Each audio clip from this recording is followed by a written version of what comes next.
It's time to sit back and relax with your favorite drink. And listen.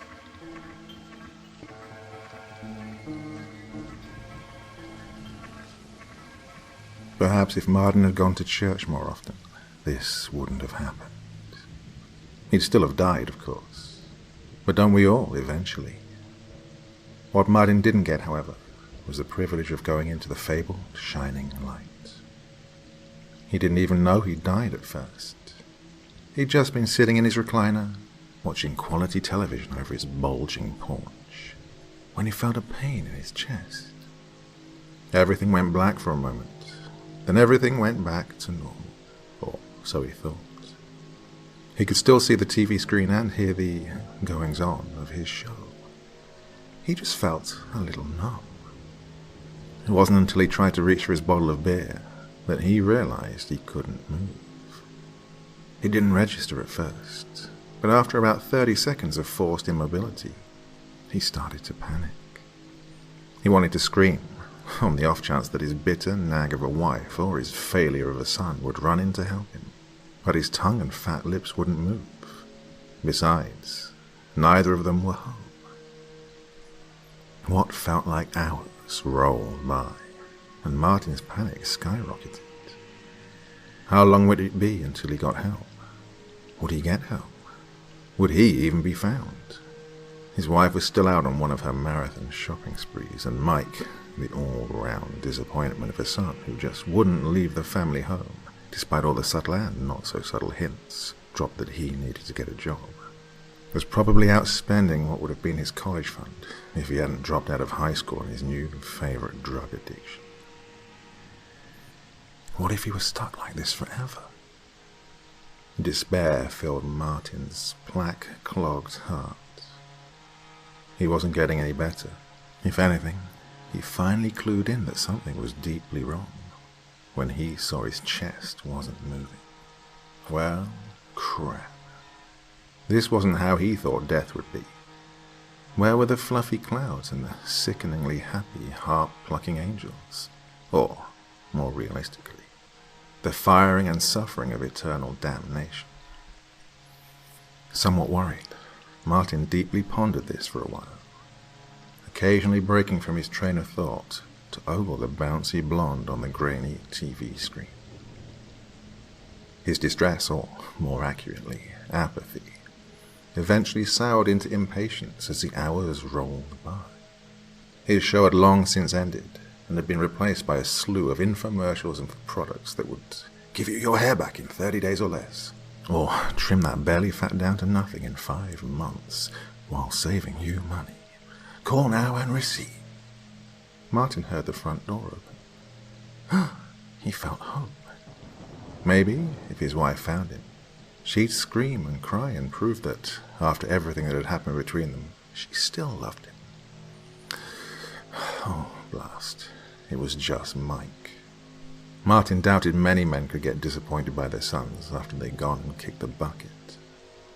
Mike finally found Martin limply spread over his dirty easy chair, cold and blue, and bearing an uncanny resemblance to a beached whale. Possibly high, he screamed like a little girl. In no time at all, the police, the doctors, and Martin's wife crowded the dingy house. Martin listened as Mike blubbered incoherently, and Joni tearfully, yet somehow bluntly, told everyone that it had just been a matter of time before our tubby hubby's heart would give out. Martin was actually happy. He'd been able to make her cry after all. Not that that was a good thing. What he meant was, he would have scowled if he could have, as someone turned off the TV. Hey, infomercials were better than nothing. He heard grunting and struggling beneath him, and realized some EMTs, or whatever they were called, were trying to lift him onto a gurney. That was just insulting. He couldn't have been that heavy, could he? As they pulled the white sheet over Martin's head and hauled him away, Martin chided himself over being self-conscious over his weight, despite being dead. Martin had always hated hospitals, but morgues were even worse. He lay on a slab of what he assumed was cold metal, completely naked. He tried to think positively as his skin turned ever paler. He then saw the coroner, and, more importantly, the coroner's knife and other tools. He was positive he was going to get cut open. The man hummed to himself as he ran a blade down Martin's chest, whose cold, flabby skin sagged a little as it was parted, revealing pinkish innards that Martin didn't know or want to know that he had. Oh, Martin wanted to cry. He screamed inwardly as the man began scooping and pulling out organs that glistened wetly in the pale, fluorescent light. He felt horrible pain just looking at them, even though he felt nothing physically. He pleaded for them to be returned as his long coil of intestines was snaked out of his body. He knew it was futile when the coroner wrapped his hand around his cold, dead heart and pulled. Holding it in his hands and looking down on it, the coroner shook his head and tut-tut-tutted before returning to his grisly task, humming all the while. Martin tried to focus on that bouncy TV blonde during all the sucking, slurping, and slicing. It didn't quite work like he'd wanted it to, for some reason. After his organs were opened, prodded, and examined, they were patched back together and returned to Martin's chest cavity, more or less in the right order. Once Martin had been thoroughly violated and stitched back together like a fleshy scarecrow, he was taken from the table and shoved into a dark morgue shelf. Martin just wanted to be buried and be done with it. Why did his wife have to drag things out like this? Relatives he didn't even know had shown up, crowding around his open casket and bawling. Neither of his two daughters were there, one because of out-of-the-country college work, the other presumably out of spite, even though she was on vacation. Martin inwardly cringed as one person he didn't recognize got tears and spittle onto his black suit, the last one he would ever wear, one he'd wear for the rest of his death. Though he couldn't move his head, he could see the crowd part a little. He saw his wife, her weathered face slick and red with tears under her black veil, approach his casket. He felt a little bit happier and remembered their time together. Their honeymoon had ended too soon. He then saddened as he went over the flaming wreck their marriage had become. He'd taken to drinking not long after his youngest, Becky, was born, and Joni started spending money she knew they didn't have. Their arguments were vicious and often lasted for hours, shouting matches that ended only when their throats were too hoarse to scream. By the time Becky went to college and Mike moved back in, they had stopped talking almost entirely, sharing the same house but leading separate lives. Why didn't she just leave him? He never knew. He regretted everything, fighting with his wife in front of their kids, letting himself go. Gosh, all the bottles he'd downed. When he finished reminiscing, he realized Joni was looking him right in the eyes. He wanted to cry, to say sorry for everything, but fell silent when she started whispering. Ah, if only those doctors had known what they should have been looking for, Marty. The lid of the casket closed before he understood.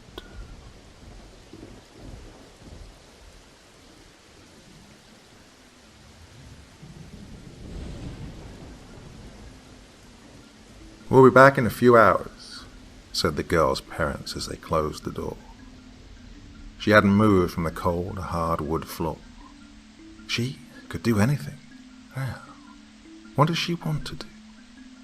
She gazed outside to see the autumn leaves and the sky of a dark shade of blue. A horror movie would be nice, she thought.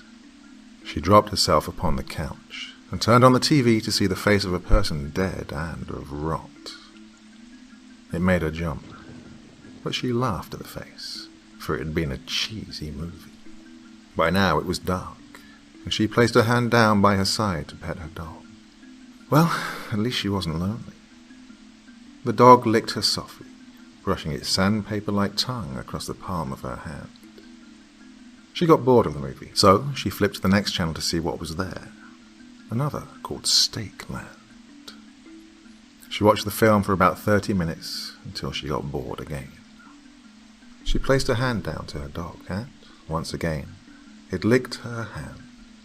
She wanted to feel adored. Flipping towards the lower channel, she passed upon the news and was chilled by the report. Madman escapes from psychiatric hospital. Stay indoors. And then the power went out and the news was cut short. She got scared, so she ventured around the house, locking all doors and windows, closing the previously left open windows in her basement and the one in her bathroom. For all that she had been scared, like a cat out of its skin in the old cartoons when it would see a ghost, she was also stricken by the sense of impending doom. From running around the house like a madman herself, she had gotten exhausted. She was not one for sports or the such. She went to the faucet in the kitchen and grabbed a glass, filling it with cold water, almost over the top, but not too much. She turned off all the lights going up to her room. The house was pitch black, and she carelessly stumbled into her room blindly. She fell onto her bed and called for her dog, and it came shuffling into her room, bumping into things in the dark as well, and it again licked her hand kindly. The girl laid on her bed, slowly drifting into sleep, her body and head feeling weightless, and began to spin, until she heard a drip, drip, drip. She knew if she left the water on, her parents would be mad, so she carefully moved in the dark so she wouldn't trip. She walked down the hallway, almost to the stairs, passing up the bathroom. Almost to the stairs, passing to the bathroom, when she heard a drip, and she was confused as to why the water had been running in there. She turned around and walked to the bathroom, flipping on the light swiftly and with care. When she flipped the switch on, she was bewildered to see that the faucet was indeed not leaking, so she suspected it was a shower faucet. She pulled the curtain away, and what laid in the tub nearly made her vomit. The bloody mess that awaited her was her very own hound, and what was written in its blood made her nearly drop to the ground. And what was written on the bathroom's wall of mildew? Humans can lick too.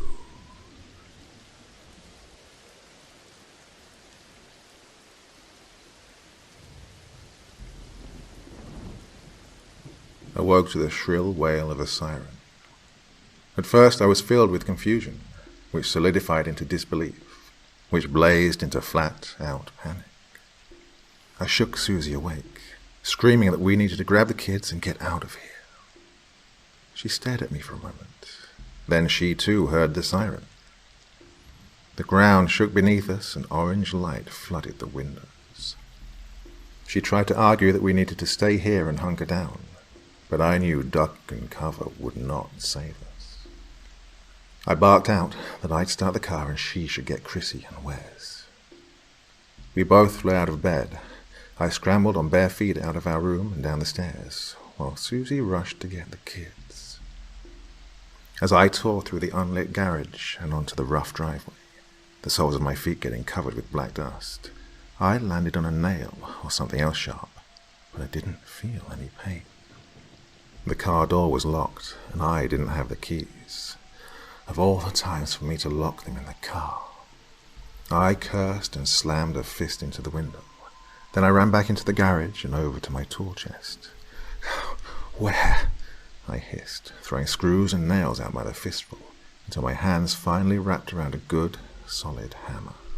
I sprinted back over to the car and smashed the window, sending shards of glass everywhere. The car alarm screamed bloody murder along with the sirens. "Susie!" I shouted as I thrust my arm inside the cabin and fumbled with the keys. I did not have time for this. I looked up and saw my wife in the doorway, still in her nightgown, with Chrissy bawling in her arms and Wes fearfully clinging to her leg, a wet spot growing in the crotch of his Captain America pajama pants. I felt the keys click, and the engine roared to life. "Come on!" I screamed at them, as I flung the door open and threw myself inside. Susie looked at me, pleadingly, then practically shoved Wes into the back and eased her way into the passenger seat next to me. I didn't give her time to close the door behind before I floored the gas pedal, its grooves burying themselves into my foot, and the car sped in reverse, the squeal of its tires adding to the hectic cacophony. "Daddy, what's going on?" Wes wailed as we sped out of the neighborhood. Susie said something, but I couldn't understand her. I couldn't take my eyes off the night sky lit up around us, bathing everything in blinding orange light. My eyes temporarily blinded, I nearly veered off the road as my family screamed. The ground under us shook as a deafening boom roared. When I was able to see properly again, I almost started crying when I saw the fiery mushroom-shaped cloud in my rear-view mirror. We drove for what felt like an eternity. I didn't know where we were going, where we could go. Half deaf, I shouted for Susie to turn on the radio to maximum volume. I could just barely make out something about Soviets in a state of national emergency. We weren't ready. Whistles off in the distance drowned out the rest for me. I saw more clouds swell in the distance. Then my eyes happened upon the fuel gauge, whose needle ticked to the farthest left possible. Our sedan slowed down, then finally stopped. What was I thinking? I should have listened to Susie. You can't outrun a bomb. I looked first at Susie and Chrissy, then at Wes. I'm so sorry. I love you. Just behind me, I heard one last whistle, growing louder by the second. I lowered my head and started to cry.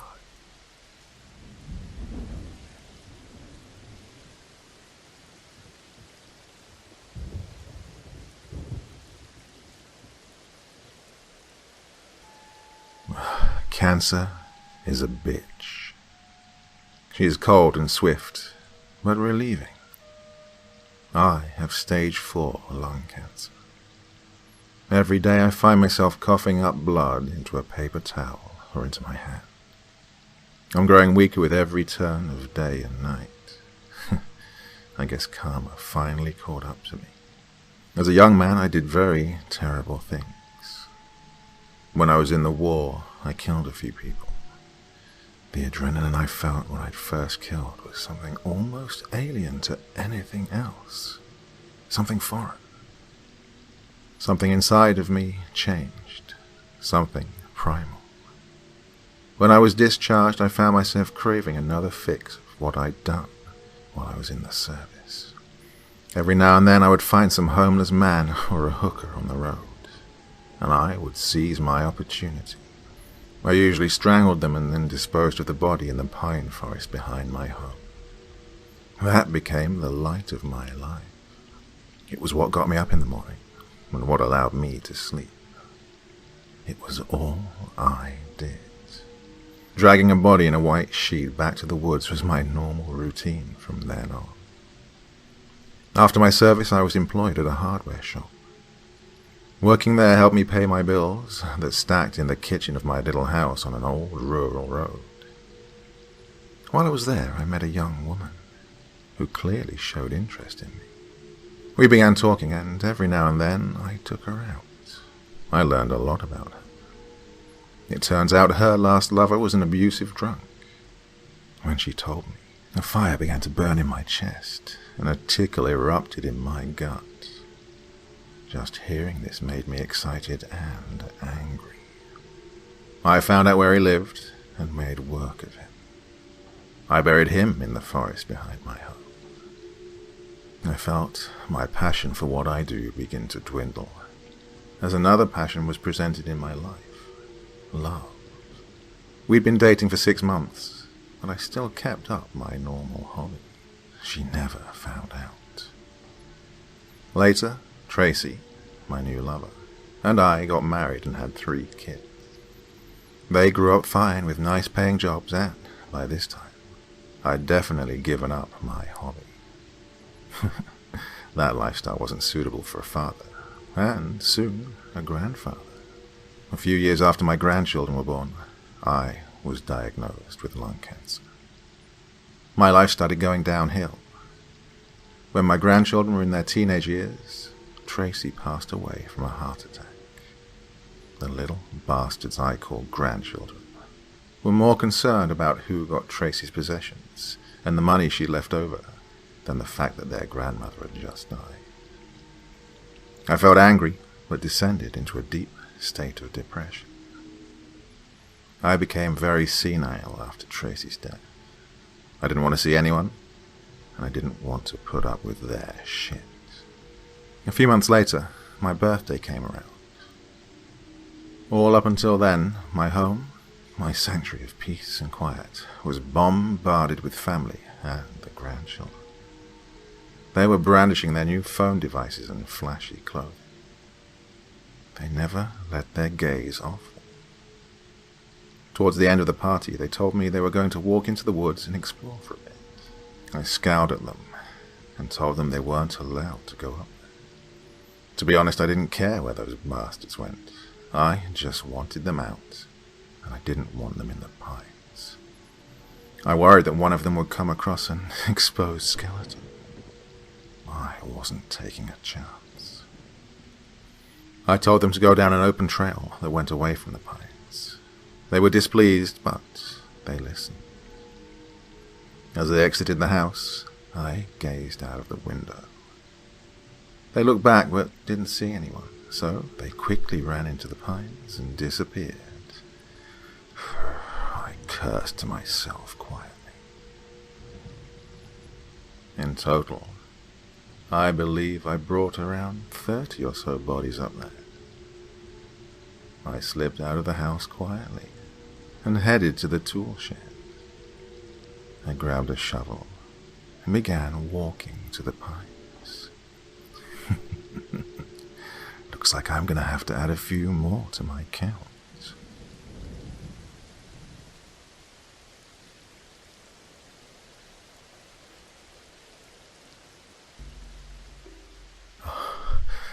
I take in a sharp gasp in disbelief and then bite down on my tongue to keep me from screaming. I really did it. I look down at my quivering hands. They're covered in blood. Drops of red blood slide through my fingers and fall on my shoes and the floor. The blood's not any special shade of red. Not crimson and not scarlet. Just red. My arms fall limply to my sides. I killed him. It was in self-defense. I didn't want a physical relationship with him. I didn't want any kind of relationship at all. He'd barged into my home and gotten violent with me, like he always did when we argued. He'd hit me. I'd barely avoided another blow then. He'd charged at me. I'd run. I had no idea what he was going to do to me. I'd made it as far as the kitchen before he'd cornered me and caught my arm in his tight grip. Yeah, he was hurting me and screaming that he'd do far worse. I wasn't even thinking. I saw the rolling pin on the counter and I just grabbed it and swung. I heard a crack and the next thing I knew, he'd let go of my arm and was lying on the floor. As my adrenaline fades, I raise my dripping hand to the cheek into which this monstrous fist had slammed. It was just now starting to ache. It would no doubt be turning purple like the rest of my collection of bruises, some of which I could hide with my clothes, some of which I couldn't. Wait, is he really dead? I slowly inched towards him and look at his crumpled form. A collapsed heap of what had been a muscle-bound churl of a man. His dark eyes are glassy and wide open with shock, and the side of his head that I hit looks like it's collapsing in on itself.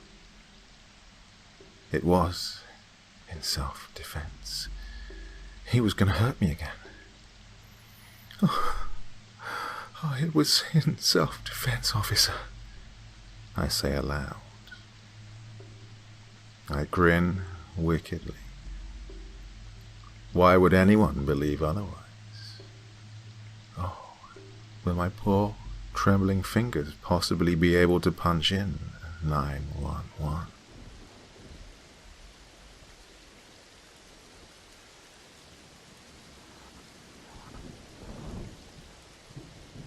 The fallen leaves dance and chase each other through the shadows of tombstones. The rustle reminds me of children's laughter. Perhaps it is laughter, he mused. They were free of the tree that had held them enslaved. Free now to fly on the winds that teased them all summer. I caught a movement that was neither leaf nor shadow, that walked into a moonlight clearing. Such a fragile figure, slender and graceful. A willow among sturdy oaks, squat apples and lumbering pines that comprised most of humanity.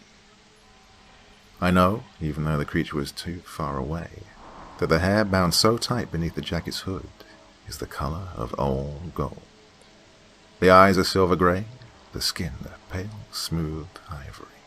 The creature that moves so silently through the dancing leaves and shifting shadows is a treasure I crave with an intensity that sometimes makes me angry.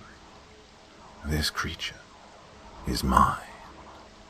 But a treasure I take more pleasure in watching than taking for the moment. How many nights have I stood watch over this night traveller as it wound its way through the cemetery? How many nights have I watched the weary creature stop and rest? The scent of grease and burnt food on the clothing is a sickening counterpoint to the rose and sandalwood of the smooth skin. How many times have I stood unseen, so close I can hear the soft breath and fluttering heart? How many times have I let this sweet delight rise and walk away? One night, I won't let it walk away. He frowned as the creature stumbled. Exhaustion, he surmised. It happens sometimes.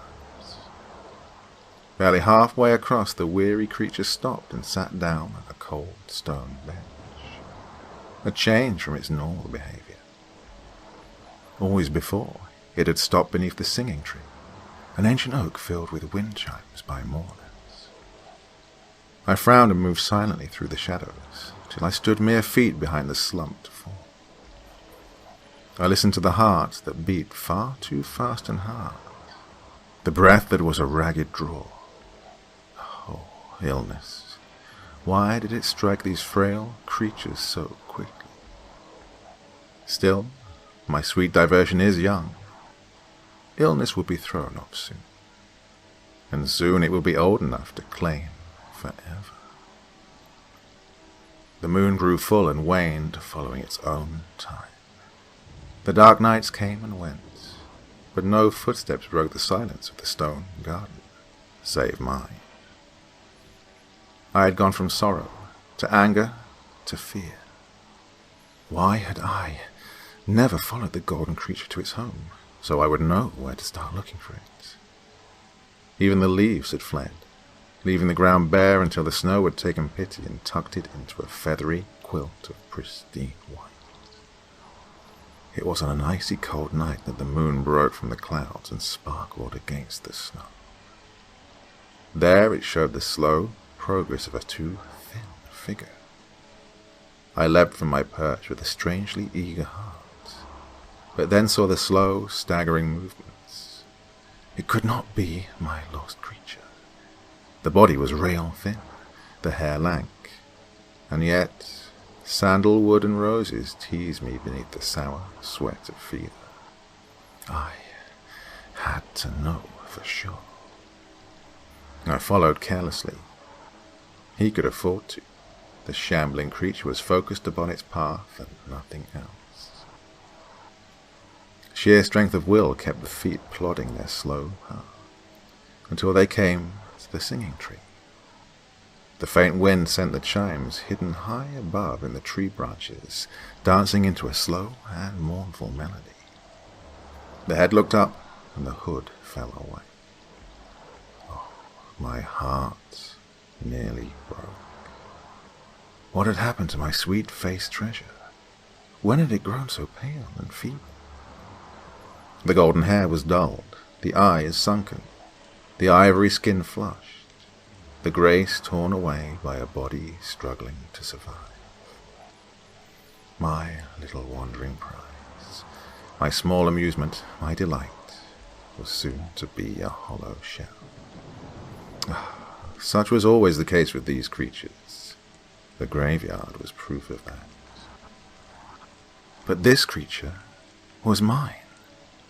I would not allow it to die. She curled up at the base of the tree. She never knew she was being watched. This was her final night. Some primal instinct had told her, and so she had struggled to come to the Garden of Silence. She had never feared this place. Always it had welcomed her into its calm embrace. She sighed, closing her eyes, listening to the soft chimes. So very tired now. She didn't feel the arms that so gently embraced her, nor the piercing fangs at her throat. There was no fight for the life that was falling too swiftly to catch. Instead, she stepped out of the cocoon of flesh and spread her wings. Freedom and light, welcoming another angel home, as a creature of darkness wept crimson tears, berating himself for not capturing his treasure when there had been time. Ah yes, here it is. My descent into madness reaches an ear-splitting crescendo. My last whisper of sanity reeks of whiskey and stale breath. I take a final swig of sullen comfort before violently smashing the empty bottle on the grimy, tiled floor. The voice calls to me, taunting me. James, didn't your doctor tell you to breathe deeply and relax? A string of curses escapes my mouth. Its mocking laughter echoes throughout my head, forcing my face into a contemptuous scowl. Eventually, I concede to the voice and laugh along with it manically. Shards of plastic ricochet about the room as I hurl a bottle of antipsychotic medication at the wall. I suppose alcoholism preceded my psychosis. At the very least, it was around the period of heavy drinking, subsequent to my wife's unceremonious departure, that the voice began haunting me. The welfare and disability checks continued flowing in. However, all available funds were inevitably squandered on cheap liquor and cigarettes. My mind spiraled into a state of self-pity, self-loathing, and self-destruction. I started to lose control in the most peculiar manner. Let's just say that getting blackout drunk daily had quite disturbing effects. I would wake up in strange circumstances, such as naked in my musty cellar, using a dirty floor mat as a blanket. Another morning, I woke up to an unpleasant draft and found that every window and door in the house was left wide open. In these instances, I had absolutely zero recollection of my intoxicated shenanigans. Nor did I give a shit. I simply reached for the bottle and scorned my pathetic existence. So, given my bizarre sleeping habits, it didn't surprise me when I awoke in my bathtub beneath a pile of soiled clothing. However, my heart exploded in fear when I heard deep chuckling echo throughout the room. I shouted loudly, "Who the fuck is there?" I scanned the room frantically, but couldn't seem to locate the source of the sound. A voice cooed warmly. Why, it's just me, dear chap. The voice in your head. Fuck you. I'm phoning the police, you sicko, I screamed, darting out of the room. Well, fuck. The police were unable to find anything, despite scouring the house thoroughly. I recalled the voice seeming to come from the heavens, and pointed the officers to the ceiling vents. A sweep of the cops' mag lights revealed a dust-ridden, decrepit interior, with no apparent signs of activity. Ain't nobody living in those dust vents, you washed-up drunk. See us shrink instead of wasting our time. I laughed at myself after the cops left, surmising that my perpetual intoxication had led to the decay of my mental faculties. This provided me with some comfort, until that dark chuckle boomed over my laugh, making me go silent. I know what you're thinking, James. Maybe that police officer was right about you being insane. Don't visit a psychiatrist, however, for if you can't hear me, won't we both be so alone? I tried to ignore the voice, but it kept pestering me, making it clear that it wouldn't accept my silence. The voice was clearly female, yet it had a sick, distorted timbre that unsettled me to the core. What do you want? I croaked hoarsely. Rich, bellowing laughter flooded the room, somehow pouring into my ears from all directions and engulfing me. Ah yes, there we go, sweet James. I knew you'd come around, she cooed. I just want to listen to your problems. I can make everything all right again. I can make you happy. I just want to help. Disturbingly, I found myself quite enjoying my conversations with the voice. Even if I was likely insane, she was beyond mentally unstable. Hearing about her sick fetishes for gore and disembowelment, I couldn't help but chuckle manically. Needless to say, I booked an appointment with a psychiatrist as soon as possible. I was diagnosed with paranoid schizophrenia. How completely and disgustingly predictable. I recall the doctor looking at me sternly and asking me solemnly, "Does the voice in your head ask you to hurt anyone?" I pondered for a moment, reflecting on the voice's disturbing comments. Well, despite expressing a clear preference for gore, she never specifically asked me to commit such an act yet. No, not at all, sir, I replied. Multiple doctor visits, several courses of antipsychotic medication, and months of intensive counseling sessions later, and I was still batshit crazy. It was around then that she started questioning my lifestyle. James, you're wasting away. Why fight your insanity? Embrace it, she purred. And stop drinking alcohol, dearie. It's such a pathetic crutch. I sat on my worn-out couch, dumbfounded by her sheer nerve. Gathering my thoughts, I slowly replied, "Well, that's an interesting proposition. But am I truly insane? Your voice seems quite real to me." Out of nowhere, she snarled. "Don't kid yourself, you crazy alcoholic bitch. You're wasting your fleeting time on this earth, and for what purpose? While you wallow in self-pity, a father weeps over the warm corpse of his dead daughter. A cancer patient inhales her dying breaths. Emaciated village children fight over meager rations, and youths indoctrinated by false prophets march to their deaths. Meanwhile you, with the opportunity to have great twisted fun, just sit here and rot." I silently stared at the floor as her words resonated with me. By God, she was right. What great fun could I have? I stuttered. Shut the fuck up, you sack of crap. I'm sick of your shit. I'll come back when you have your shit together, she bellowed. Wiping gin off my lips, I smirked.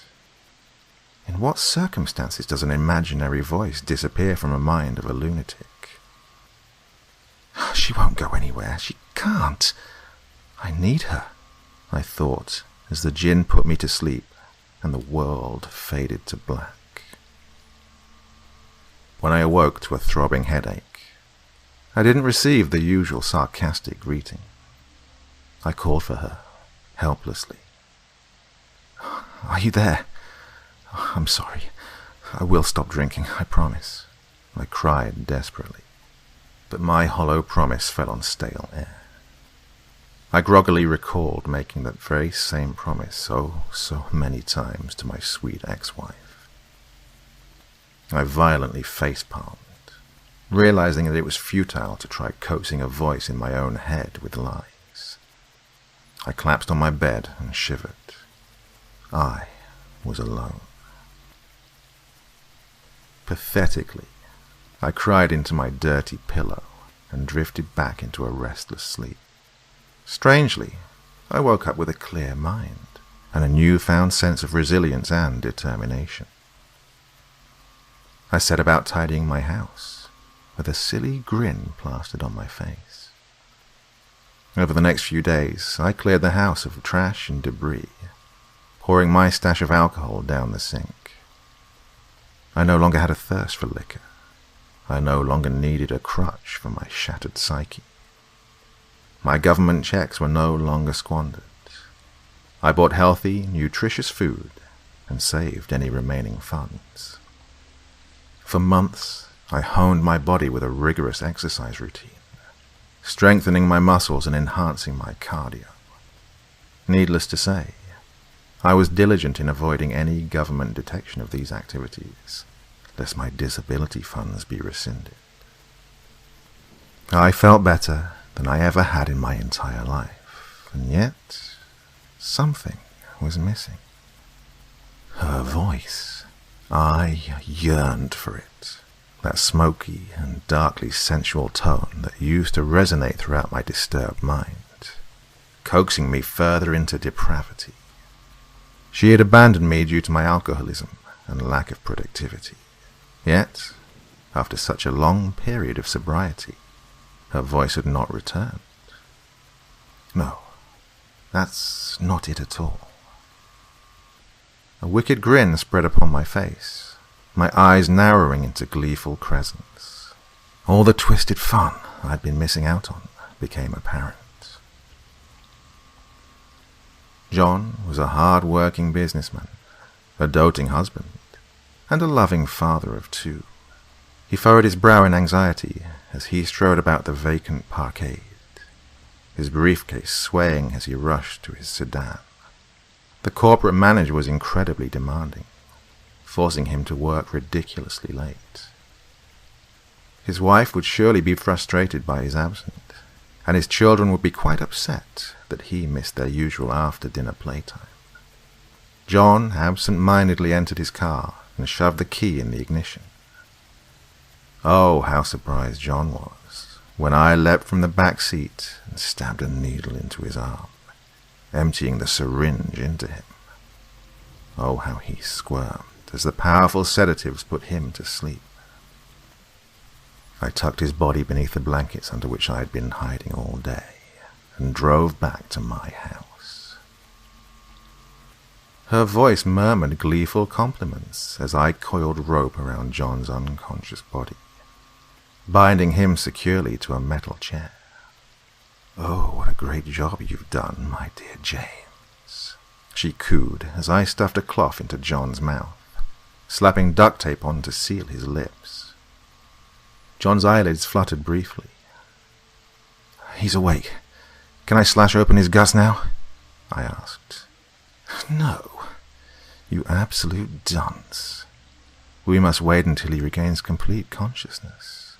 Plus, until the sedatives wear off, he won't feel the maximum amount of pain." My stomach churned in disgust. The idea of murdering someone previously seemed quite exhilarating, but now I felt quite uneasy about actually putting that absurd idea into practice. The extent of the voice's insanity became apparent to me. Before, I'd assumed that the voice was a byproduct of my insanity, though my conscience tugged at me to abandon the act of depravity I was about to commit. No, I can't do it. This is beyond fucked up. I just can't. I croaked hoarsely. Don't be a fucking pussy, James. You signed up for this when you decided to become a lunatic, she screamed at me. When John regained complete consciousness, he struggled unrelentingly to free himself from his binds, but the thick ropes were tied meticulously around him, rendering him hopelessly immobile. His eyes widened in true fear, and he made muffled screams through his duct-taped mouth as I went to work on him with an assortment of sharp instruments. I threw up frequently while torturing him, but each time I begged to stop inflicting pain upon the poor man, her cruel voice chided me and convinced me to push forward. At last, the final flicker of life left John's eyes, and his frantic heart stopped pulsing, his bloody, mangled corpse dangling limply from the chair. Following her instructions, I incinerated the body and buried the ashes deep within a forest several miles outside of the middle of nowhere. For days, guilt consumed me, and I relapsed into alcoholism.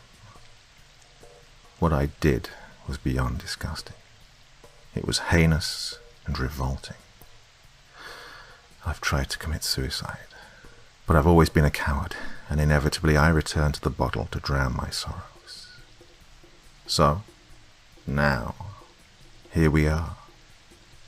Her voice echoes in my head, complimenting me, telling me to lighten up. She says that what I did was a beautiful work of art, my initiation to bloodlust. But she is wrong.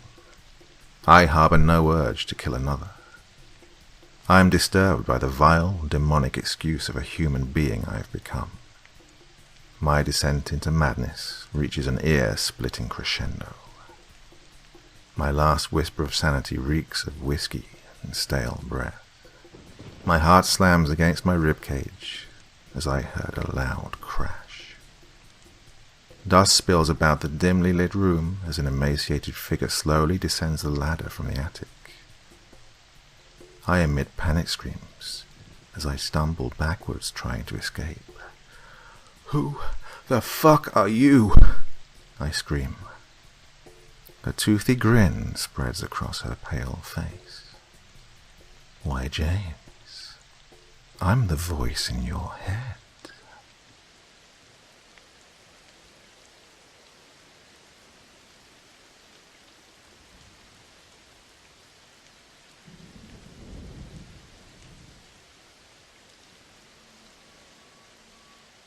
When Serena was 5, her mother had left one cold and miserable day in late October to pick up some milk at the grocery store in town and never come back.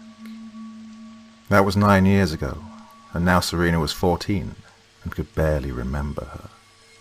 The memory she'd managed to keep of her mother was of her sitting by the window day after day, staring out at the dense woods surrounding their house.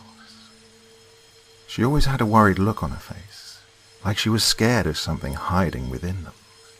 The rest of what she knew about her mother came from photos of holidays and birthday parties, and the occasional disgruntled mumblings of her father. Serena's dad was almost as absent as her missing mother. It wasn't because he was a bad man. It was just that Serena had the misfortune of looking exactly like her mother. She had her mother's thick blonde hair, fair skin, and her almond-shaped blue eyes. She also had her high cheekbones, small chin, and slender build. She looked nothing like her father, who was very broad and dark. Serena's father often used his work as an excuse to avoid her. He always went into work at the crack of dawn, and usually worked late into the night. A night like tonight.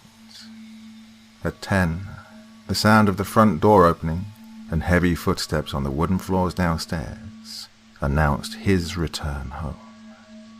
The house phone began to ring. "Dad, can you get that?" she called out. She'd finally found a comfortable position under her covers, and she didn't want to get up. The sound of the footsteps stopped, but the ring of the phone did not. Annoyed, Serena threw off her cover and ran into the hallway. She grabbed the phone just before the person on the other side hung up. "Hello?" Serena said. She could hear her father begin to climb the stairs. He would want to know who was calling this late. "Hi," her father answered back. Serena's mouth went dry. "I'm just calling to say I won't be home tonight. I'm going to stay overnight at the office."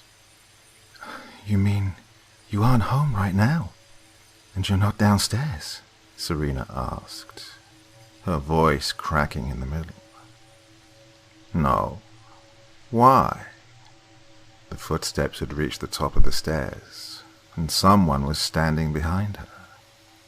She felt their hot breath caress the back of her neck.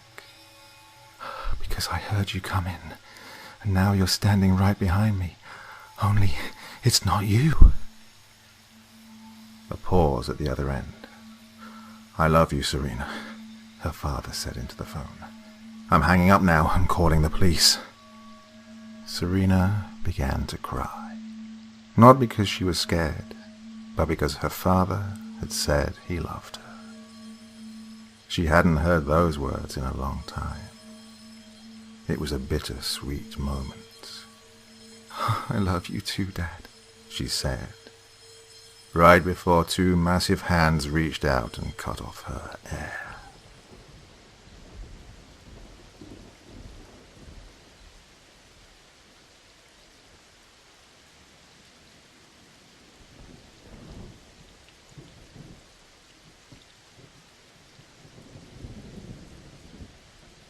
Dear Diary, today's the day.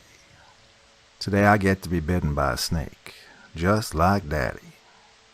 I've been waiting for this since the first time Daddy picked up a snake at church.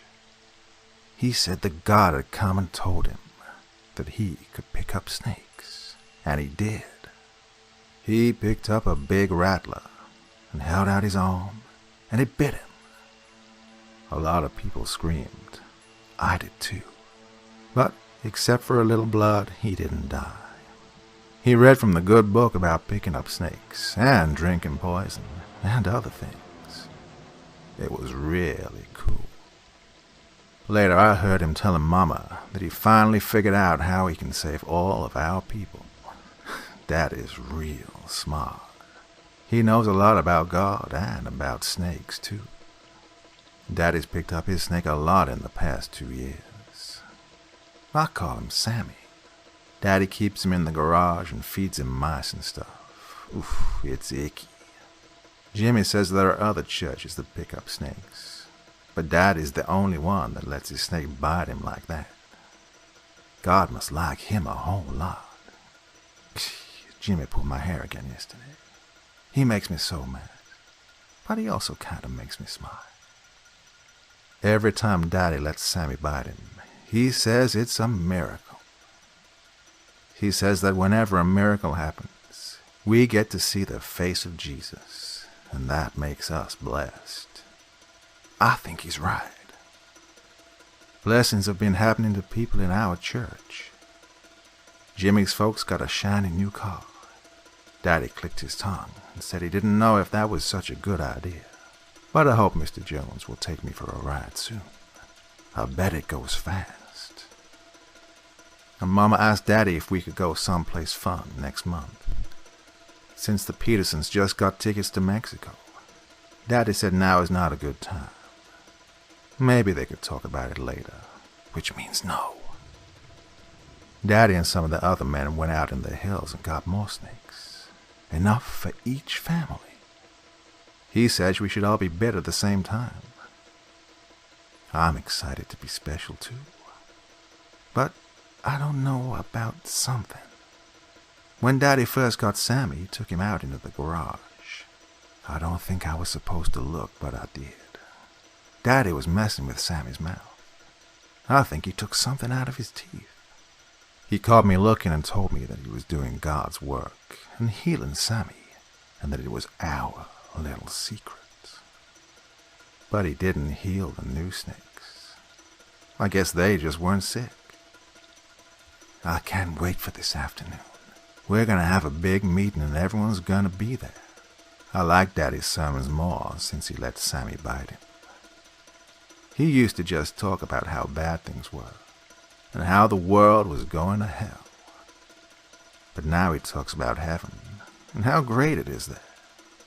Sammy really seems to make him happy. When Daddy put me to bed last night, I asked him if he thought we'd see Jesus' face today. He smiled and kissed me on my forehead and said, "I know we will, honey." I really want to see Jesus, just like he does. I have to go. We're starting soon. I'll tell you all about it tonight when we get home. Love, Ruby.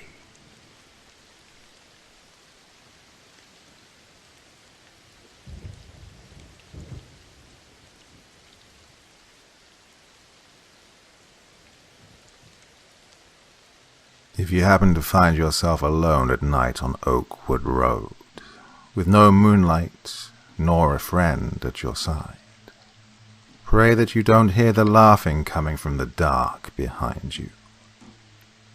It starts out as a small laugh, a schoolyard giggle. It's high and sweet, like that of a young child. You turn, startled by the sound. You thought you were alone on this isolated road. And why is a small child out so late at night, especially on a road like Oakwood? Then you wonder why you're alone on a road like Oakwood so late at night yourself, especially when you hear that laugh again. But this time it isn't so sweet. It's louder this time. It sounds like the laugh a twisted little kid would make after he pushed his mother down the stairs. How can a laugh sound like that? You don't know. Your head snaps around, and this time you see something standing in the middle of the road about 5 yards back. It's small, about the size of a child. It looks like a kid dressed up for Halloween back in the early 1900s. You know, one of those homemade costumes.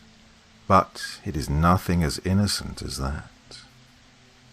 The custom is nothing more than a brown sack with 2 holes cut out for eyes, and a blue onesie. The "I just pushed my mummy down the stairs" laugh is coming for it, but not for long. It soon begins to croak, like father came home, found mummy dead at the bottom of the stairs, and is wringing the wicked child's neck. Then there's a snap. All goes silent and its head falls to its side at an unnatural angle, and that's when you run. You get all the way home and crawl under your covers. You can't stop shaking. What was that? Did you dream it? Or did that really happen? That's when you hear a tap at the window. A cold sweat breaks out on your forehead, and your eyes slowly inch towards the glass square. You see a shape pressed against it, and you feel terror rise up in your gut. But it's only a tree branch. You need to stop. This is silly. You didn't really see that thing back there. It was just your mind playing tricks on you in the dark. The sound of your front door opening causes you to sit up in bed. Did you lock the door behind you when you came in? You came in such a hurry that you don't think so. You hear footsteps climbing the stairs. It feels like an eternity before they reach the top. Then there's a sound of small feet running down the hallway. Your door flies open and then slams shut. If you hadn't been feeling terrified already, you are now. But instantly, your mind tries to rationalize it. Maybe one of your family members mistook your door for the bathroom door, or even the door to their own bedroom. Although, you aren't sure why they would be coming in this late at night. From the darkness of your bedroom, you hear a small laugh, a schoolyard giggle. It's high and sweet, like that of a young child. It's coming from under your bed. You lie there, frozen, unable to move a muscle out of fear, even as you hear it pull itself out from under your bed with its small fingernails, even as it climbs into bed with you, even as it wraps its cold little hands around your neck and begins to squeeze.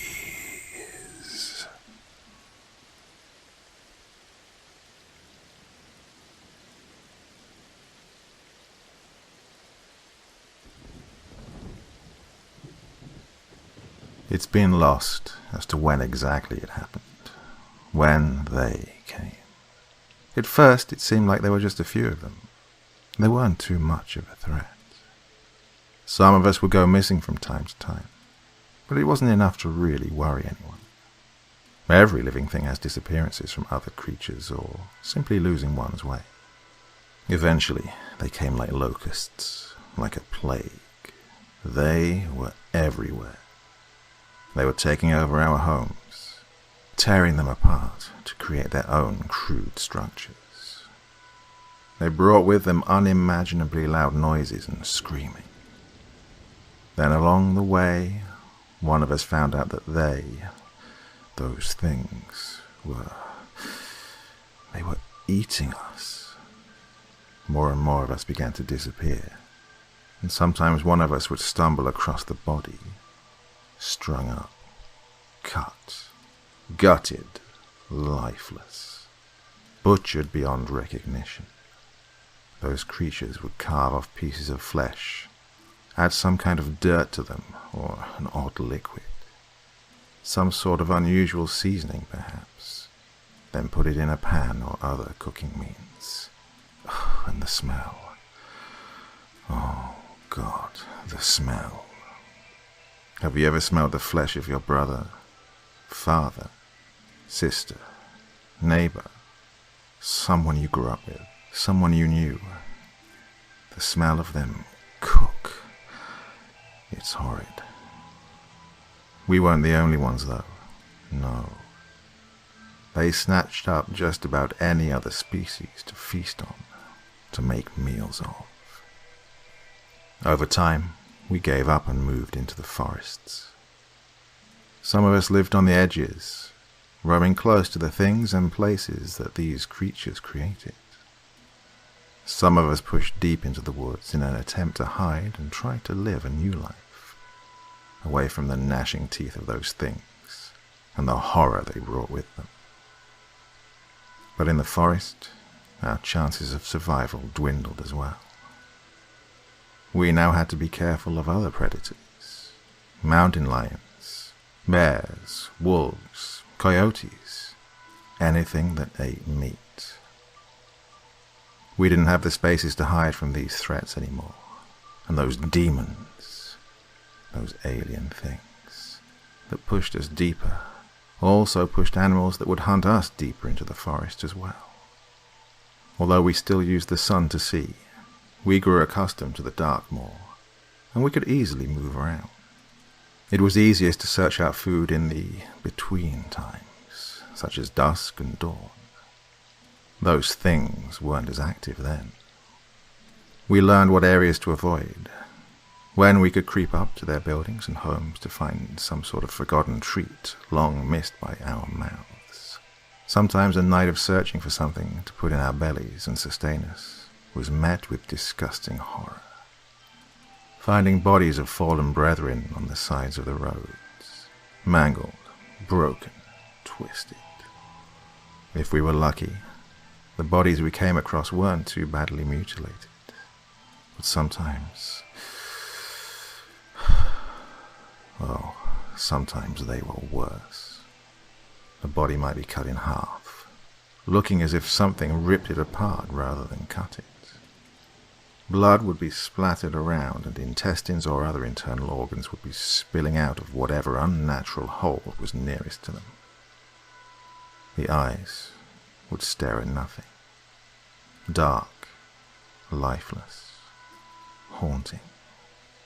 All you could do was cringe, hope that they didn't feel too much pain before they died, and walk or run away from it all. Many times we tried to take solace in the fact that if one of us was found dead on the road, we knew at least it wouldn't be eaten by one of those lanky, groping, angry things. They treated us like nothing. We had become nothing. I'm sure we were just kept around, and our population not completely wiped out, so they could have some sport, some entertainment. But they didn't even really care if we were hungry or tired, or just wanted a little food, just wanted our family. Most of the time they would just break us and throw us aside if we even crossed their path. By the time I came into this world, this was the type of life we had known for generations. Living on the edge of a world that was stolen from us, doing what we could to survive. Sometimes going hungry for months, and sometimes I was so hungry.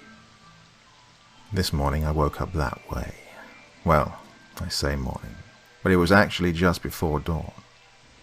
I stretched and stood up, walking the sleep off with my cramped limbs.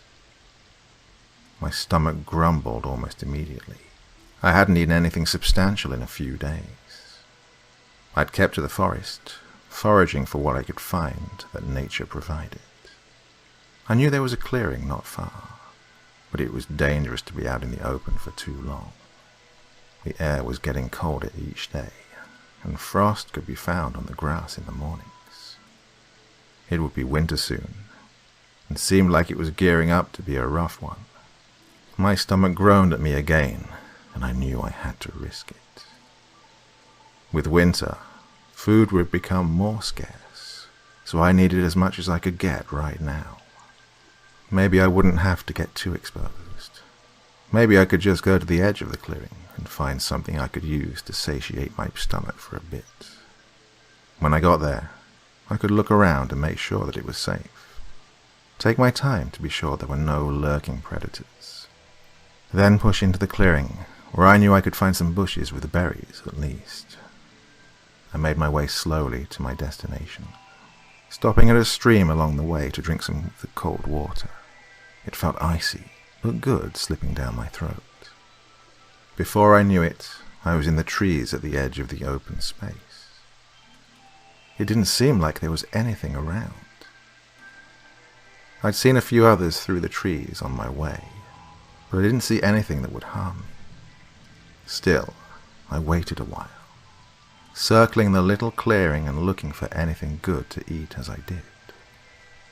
Eventually, I'd walked twice around it, and there was still no sign of anything or anyone lurking around. I stepped hesitantly out of the tree line and thought I heard a noise. I jerked my head up and looked around for a second, then froze and strained my eyes to hear it again. Nothing. Just the normal sounds of the forest. Birds chirping, wind rustling the leaves a bit, small animals scurrying around. The night around me seemed to be getting just slightly lighter, and I looked towards the sky, knowing the sun was inching its way around to bring on the day to our corner of the world. I shook off the feeling that something was out there, since I'd heard nothing else. Just a few feet into the clearing, I could see a bush. It was a bush full of beautiful, delicious berries. My mouth watered just looking at them. Still moving slowly and carefully, stepping gingerly through the grass in very calculated motions, I approached the berry bush. By the time I reached it, I'd still heard nothing and felt at ease now, relishing the thought that I would get those juicy berries into my belly soon. I bent down to pull a berry from a small branch when I heard it. This time, it was unmistakable. Leaves being crunched slowly and methodically under feet. I looked up again, searching for where the sound was coming from, but couldn't quite tell. Then, I saw it. It was one of those things that like to cut us up, to torture us, then dine on our seared flesh and body parts until it could no longer stuff any more into its stomach. It was coming from just ahead of me, stalking quietly, partially covered by the trees surrounding it on the opposite side of the clearing. Eyes staring straight at me. I needed to move, and fast. My thoughts all ran and screamed in my head. My bones burned with the knowledge that they needed to run. My blood pumped with the adrenaline trying to make my limbs respond to what my brain knew they needed to do. I started breathing heavy and quick. I screamed in my head to tell myself to just run, get out of here. Finally, as the creature lifted its arms, pointed toward me, wanting me, and was almost to the edge of the clearing, my legs remembered how to work, and I spun around to run as rapidly as I could. Suddenly, an intense, burning pain shot up through my back, and I crumpled to the ground. I was too late. It had me. I tried getting up, but my left leg couldn't move, and then pain rippled through me. I heard it coming up to stand over me. The last thing I saw was that thing, pointing something at me. I could see the top of its body had a sort of bright skin, orange and blinding in the rising light. The last thing I heard was it say, "Your antlers are gonna look mighty fine on my wall." Then the human shot me again, ending the pain.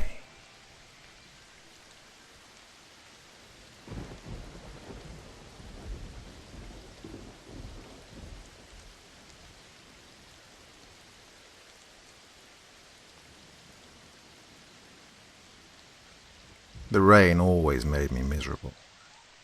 There was nothing worse than getting mail from across a wide street. Dodging cars on a slippery road often upset me. Yet I jogged to the rusty old mailbox, which screeched open with age. The thick envelopes of bills filled my hands. One particular small square package stood out, labelled, "Save Their Lives Fund." Normally I would never bother with these packages, but I would still set them aside out of curiosity. I crossed the wet, car-sped street and entered the house, throwing the mail on the table. I realized again that I was late for work. After a long drive through the bad weather, I made it to my dead-end job, where my boss was waiting to nag my ear off about how close I was to being fired. Most of the employees knew that he needed me, so I considered his threats as empty words. Now, I work in the credit card fraud department, overlooking serious changes on accounts of people who have more money than I would make in 40 years. I won't lie. I have been tempted to use accounts to take some extra cash, but I've always chickened out. After a long shift, I headed home to rest my feet and watch Netflix.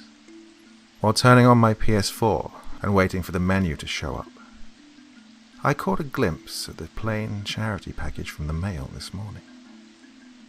It wasn't much to look at, but I opened it, and out slipped pictures of sad Nigerian children, followed by a cheap DVD which showed more Nigerian kids in tears. I placed the DVD into my PlayStation 4, which activated a special app to download from the disc. I accepted, and the app played. Like Skype, the app showed a real-time video of numerous Nigerian kids crying in a dirty, dimly lit room. They were malnourished and wore tattered clothing. Urine, fecal matter, and some blood stained the floor. 2 old Nigerian men came into the room. One faced the camera as the other grabbed a screaming boy. The man facing the camera said, "These children are in dire need of money. So, with your generous offer of 30,000 American dollars, you can save this boy's life." The other man gripped the boy's hand and cut off 4 of his little fingers. The child screamed in agonizing pain as the man lifted the boy's blood-spraying hand up to the screen. I didn't think this was real. Maybe it was a special effect. The man then said, "So, Daniel Parson of 5677 Lake Drive, Austin, Texas. Will you do what it takes to save this boy's life?" The app I had installed had hacked my PS4 profile, which showed my exact information and location. He gave me 2 days to donate the money. I was thinking about calling the police, but then the man broke my thought process by saying that if I went to the authorities, they would kill all of the kids. I witnessed the injured boy being taken away with his blood trailing behind, still crying from the intense pain. So, I went to work the following morning and stole some account numbers. 20 stolen accounts granted me the money I needed in 2 days. I turned on the PS4 and got into the app. The men asked if I had the money. I agreed while sending the amount. "We humbly thank you for your generous donation, Daniel," the man said as the other man let the boy go. I was relieved, until he grabbed another screaming child, ready to do the same to that boy as he did with the other. The man looked directly into the screen and said, "So, Daniel, are you ready to save another life?" Salt Creek Road is a 7-mile road in Brown County, Indiana. It and Sweetwater Trail connects Nashville, Indiana, to Sweetwater Lake.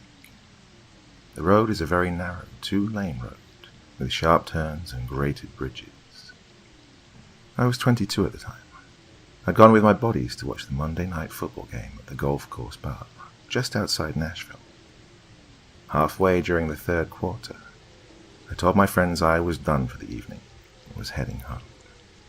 I wasn't terribly drunk, just a little tipsy at worst. I lived on Sweetwater Lake in my family's lake house that they'd owned for nearly 60 years. I'd only been on Salt Creek Road for a few minutes when I heard the approaching noise of a large truck. That's odd, I thought to myself. There are many other ways a semi could get to the lake that were easier to travel. Deciding to let it pass me, I slowed down and pulled over. I saw the 2 yellow headlights coming closer, and then nothing.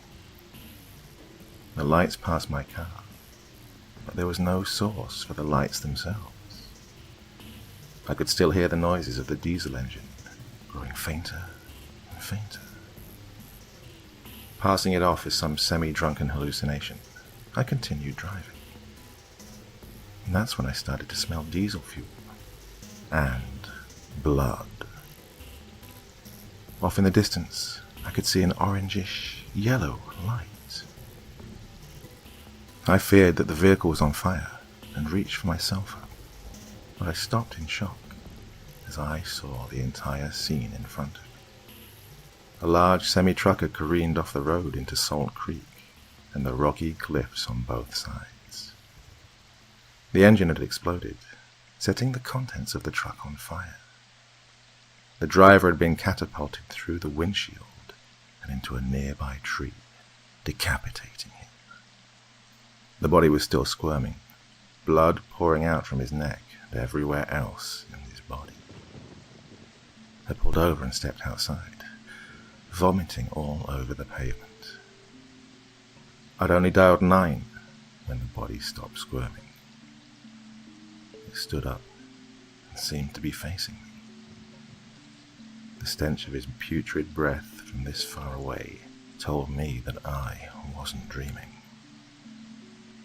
I thought I was safe when I sped off in my car, but I looked in the mirror and realized it was still following me at superhuman speeds. And it wasn't even walking. Rather, it seemed to be floating a foot or so above the ground. I floored it, only wanting to get away from this demon. On the side of the road were 2 on-duty officers, hidden just beyond a curve in the road. They camped out there frequently, hoping to catch drunk drivers before they crashed and killed themselves. I must have been doing 60 when I passed them, because they wasted no time starting after me. I didn't bother stopping. I would rather have been in jail than be caught by whatever that thing was. I just reached 80 when I missed a turn in the road, ploughing into the empty cornfield. I wasn't hurt, but the cops soon caught up to me. "Are you crazy, son? What were you thinking going so fast on a country road?" They questioned me as they put handcuffs on me. "Officer, there's something after me. I passed a truck accident about 10 minutes ago. It was terrible. The driver had been decapitated, but it started running after me. It went faster than any human I've ever seen. I could barely outrun it at 30. "Lying to the authorities won't get you anywhere. Now, let's..." But the officer stopped short as the piercing shriek of something inhuman rang out. We all turned around, and I got a closer look at the creature that had been following me. It was around 6 feet tall, with filthy clothes and a dagger in one hand. They raised their guns in return, but in a flash it advanced on us, decapitating one of the officers. The remaining officer unloaded his entire cartridge, but the bullets seemingly bounced off the creature, melting into molten shreds on the pavement. Having run out of ammo, we took no chances. The creature seemed faster this time, and it was now screaming every few seconds. It was the sound of nails on a chalkboard as the creature's claws slashed the sides of the car. Part of the rear bumper fell off with a clunk and tripped the creature, which crashed into the pavement. For a moment, we thought we'd lost it. I couldn't see it behind us, but the officer gasped and swerved to avoid something. I turned around to see the creature in front of the car, his dagger outstretched, and an evil grin stretched across the decapitated officer's head. We didn't slow down in time, and the sound of the collision was gruesome. The head fell and stuck to the windshield, now laughing malevolently in the voice of the officer. The innards of the head were now starting to ooze onto the windshield. He let me go without explanation. I never plan on driving that road again. Every few weeks, there's a new report of a decapitated person or farm animal around here. At night, I can hear the malevolent laughing of that creature, and the scratching at the windows. My dog will bark and growl. It's been like this for 5 months now, and I'm the only one that still knows what's going on. The remaining officer mysteriously disappeared a month after the incident. I've tried sending emails, but they are immediately deleted from my sent box, or my computer shuts down while I'm typing, and I keep receiving mail that says the same thing every time. I'm closer than you think.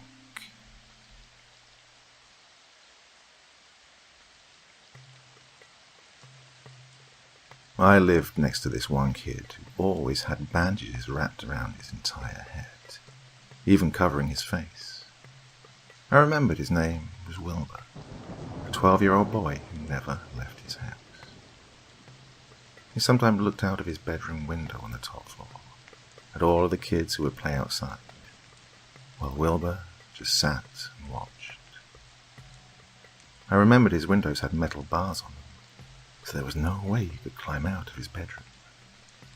We sometimes communicated with each other by writing on pieces of paper, since Wilbur couldn't hear me because his window was locked. Wilbur only did this when his parents weren't around, because they were weird. His mother and father were those kind of parents that were insanely crazy about science and chemistry. Well, according to Wilbur. They would stay in their basement and work all day and night, except for those times when they gave Wilbur some food daily. Now, they weren't treating him like an animal. It's just his parents were very busy. They told Wilbur that he shouldn't go outside or make contact with anyone until his face had gotten better. He told me that he'd accidentally slipped on one of his parents' chemicals and had fallen face first, ruining his appearance. And his parents feared that he would be made fun of by the other kids in the neighborhood. I remember one time, a couple of older kids were throwing rocks and pebbles at his windows, laughing and pointing at Wilbur as he looked down at them. He told me that they would do it a few times, but he'd gotten used to it.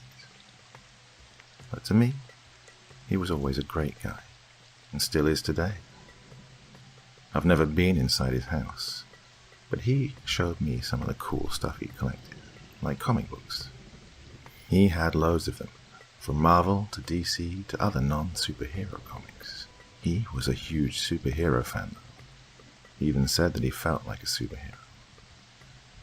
A normal human being who became affected by dangerous chemicals and then became a powerful superhero, he once wrote on the paper, and then put it up to his window as he pretended to be a superhero. I had a collection of action figures and video games that amazed Wilbur. He told me that he'd never played a single video game in his life, which was quite sad. He also told me that his babysitter had taken them away before he could play with them, and burnt them in front of his eyes. Wilbur had a mean babysitter named Miss Fitzgerald, a tall, nasty lady who never liked kids at all. This had started before his face had even become messed up, he told me. She was basically every kid's nightmare. At least, according to all the things he told me she's done.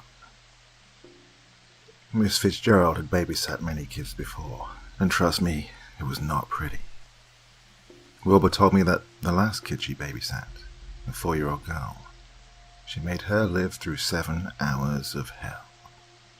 Wilbur said that Miss Fitzgerald had starved her and surrounded her bed with a few bear traps, and the worst thing that had happened, well, parents didn't know about her deed. She would lie to them just to get paid. From all the things I've heard, she is a foul, cruel woman with no soul at all. And now, she had to babysit this poor guy. Wilbur was old enough to make his own decisions, except for some, but his parents apparently hired this evil witch anyway. The parents had to go to Texas to a science convention, so Wilbur was left alone with her. One time, I was writing about her to show to him, but then I saw Miss Fitzgerald forcefully pulling him away from the window. One time, I was writing about her to show to him, but then I saw Miss Fitzgerald forcefully pulling him away from the window. And that was that. The rest of my day went by without talking to him. The next day, when I looked through my window to see Wilbur, I saw someone lying down on his bed. Looking at the person's wrapped head, I banged my fist on the window, trying to get Wilbur's attention. He slowly sat up on his bed, wiping tears from his eyes. He seemed to be crying, which gave me a thought. I had a worried look on my face as I saw bruises all over his arms and legs, a faded dark tone of purple. He went to write something down on a piece of paper. Then, as Wilbur finished writing, he came up to the window and pressed the note on the glass. What he had written terrified me. The whole situation still burning in the back of my mind. Something I knew I could never forget. He had written, "Help me." What made it worse was that his handwriting was scribbled onto the paper and was almost illegible. Wilbur kept banging on the window with his other hand.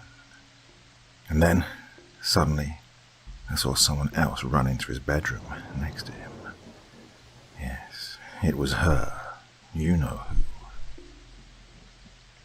She was holding something in both of her big, chubby hands. In one hand was a lemon, and in the other was a pair of scissors. What Miss Fitzgerald did next terrified me even more. She ran up to Wilbur, grabbing his head, holding it still. I saw him screaming in pain and fear, so I knew I had to do something. At the same time, I couldn't stop watching. She used her scissors to cut open the bandages and unwrap them off of his head, and threw them to the side. What I saw almost made me vomit. Something so sickening. I was utterly shocked at looking at Wilbur's real, deformed face. His whole head was completely covered by bandages, and what was underneath, I suddenly knew the purpose of those bandages. I saw his face, almost melted off, showing a dark red layer underneath. I could only describe his face as looking like melted cheese on a cheeseburger. It was Wilbur's whole face. Even one of his eyeballs was burnt a bit. Yeah, the chemicals had messed him up badly. Miss Fitzgerald sliced the lemon in half with her scissors, pinning Wilbur down on his bed. Then she threw the scissors to the side, next to the bandages, and held his head still with one hand. With the other hand, she squeezed a lemon slice onto Wilbur's head, into his eyes, into the red layer of his face. Oh, the painful expression on his face, his loud, muffled screams, his face stinging from the acid of the lemon juice. She used the other part of the lemon to squeeze onto his face again, torturing Wilbur with extreme pain. I decided to bang my fist on the window, which was a bad idea. Miss Fitzgerald just looked over to the bedroom window, right at me. I jumped back because she had noticed me. She ran back out of the bedroom, shoving Wilbur down as he screamed in pain and agony. I knew what she was going to do, so I ran out of my bedroom and ran downstairs. The good thing about this situation was that my parents don't know about Wilbur, coupled with the fact that they were at work for a little while. I locked the front door, hoping that Miss Fitzgerald wouldn't burst into my house. I looked around for the phone, but while I was doing this, a loud bang rang in my ears. I looked behind at the door, noticing her red, sweaty face and her curly blonde hair looking in. By the looks in her eyes, I knew there was going to be some trouble. She kept banging on the door, nearly screaming her head off. As I looked around for the phone, I finally found it, next to the couch on the coffee table. I ran towards it, dialing 911, as the sounds of her threatening screams could be heard from outside. After waiting for a few rings, I finally heard the operator's voice, the usual greeting from a 911 operator. I started explaining the whole situation from beginning to end, as quickly and as clearly as possible. They told me to wait patiently, as the police would arrive at my house soon. It took a few minutes for the police to arrive, and, when they did, my parents also arrived earlier from work as well. Apparently they had got a call from the police, explaining my situation, and decided to immediately come home. Oh, my parents were extremely worried and frightened. They asked me more questions than the police did. I had to explain everything, from being friends with Wilbur to how his parents had left him with an abusive babysitter, to what she had done. About an hour later, a police officer came to me. He had something he wanted to tell me about the horrible atrocities that had taken place next door. The truth about the babysitter, the parents, and Wilbur was truly shocking. Based on the evidence they'd found, Wilbur's parents weren't his actual parents at all. They'd adopted him from an orphanage that's out of town, just so they could perform an experiment on him. It was the reason why they'd moved to Texas, to hide. The babysitter, Miss Fitzgerald, was part of the experiment too. In fact, Wilbur wasn't the first kid to get adopted by these scientists. They had done illegal experiments on these orphans, and it was to find out how much pain a child could take before death, based on the cause of death and the age of the child.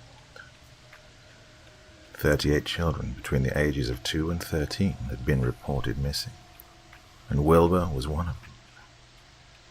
There were security cameras on the outside and inside of the house. Then they arrested Miss Fitzgerald for child cruelty and the deaths of so many children, and are now in the process of finding the 2 scientists. So, I was friends with someone who would have been killed if I hadn't called the police. Apparently, Wilbur also tried to lie about almost everything he told me. He was just trying to protect himself. He was sent to a new trusted family, a married couple who lived out of town. After that, I never saw him again. Well, until now. 20 years after that incident, I went to a bar to get myself a few drinks, when a man approached me. "Remember me?" he said. I smiled, realizing how long it had been since I last saw Wilbur. In fact, he now looks like a nice, healthy man, without his bandages. He's brown-haired, with sky-blue eyes. And, to be honest, he almost looked like a complete stranger. After that, we talked and drank a few glasses of beer, finally speaking to each other in person. Wilbur and I knew that nobody would try to keep us apart, that the scientists and the babysitter are probably still locked away right now. And I keep thinking about that again and again. The fact that this man would have been killed if I hadn't saved his life.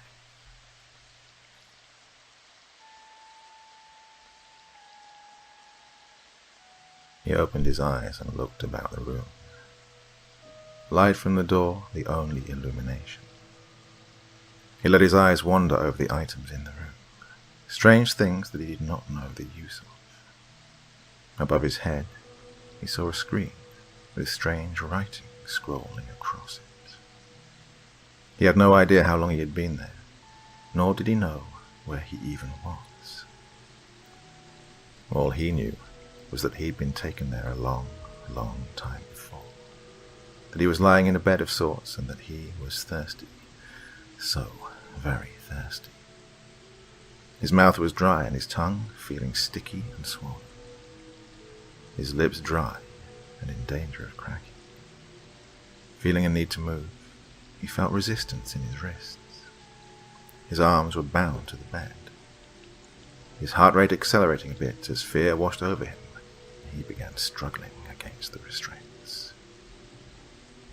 Sounds and movement in the doorway distracted him momentarily, his fear growing as the sounds came closer. Closing his eyes against the pane as a sudden bright light pierced his eyes. Opening them again, he recoiled in fear from the sight before him. 2 creatures had come into the room and were approaching him. Even if forced, he could not begin to describe the horror that was these two creatures. They flanked him and looked down on him. One seemed to be the leader, as it was trying to communicate, some incomprehensible gibberish spewing from what could have been called a mouth only in the most generous sense of the word. The creatures then pulled the covers from him, leaving him only covered in a very thin cloth. He began struggling again, whimpering in fear. What were they going to do to him now? The creatures moved him around, turning him this way and that. They released the things holding his arms, tied down, and he began fighting against them. The lead creature was apparently upset and was chastising him, the voice sharp. He soon gave up trying to fight his captors, not because he feared angering them, but because of the fatigue that overcame him. He lay there, shocked and defeated, stunned at the weakness in his body. He was sure that he had once been a strong man. The creature stripped him and began rubbing a strange, wet substance over his body. Finally, they finished manipulating him, leaving him in a different position than before, again covered in the cloth and a fabric covering. One creature moved away and returned with a package. It spoke again to him, and then pushed something into his mouth. The texture, slightly rough, but moist. At first, relief washed over him, as his parched mouth was wet, but then a stinging sensation and a strange taste hit him. He turned his head away as he sunk even deeper into despair. He closed his eyes, trying to shut out the world that was now his hell, and heard the creatures leaving the room, chattering to each other. Outside the room. "Thanks, Cam. Let me know when you need help with your baths," Jan said, looking at her friend and co-worker. Glancing back, looking sadly into the room they'd just left, Cam nodded and stopped. "What's wrong, Jan?" Jan shook her head. "I don't know. Did you see his eyes? The way he looked at us?" She looks back at the patient. "He looked terrified." Cam nods again, also looking into the room. "Yeah, I thought so too. He has dementia, yeah?" "Yes, he does. I wonder." Jan pauses, thinking. I know they lose their memory and all, but I just wonder. What if they lose the ability to recognize human faces too? Cam looks at Jan, horrified. Oh my God. What if they do? Jen picks up the thought. What does he think we are? What does he think we're doing to him? Both nurses shudder at the thought, looking sadly at the patient. Jen wonders out loud. What are we doing to him?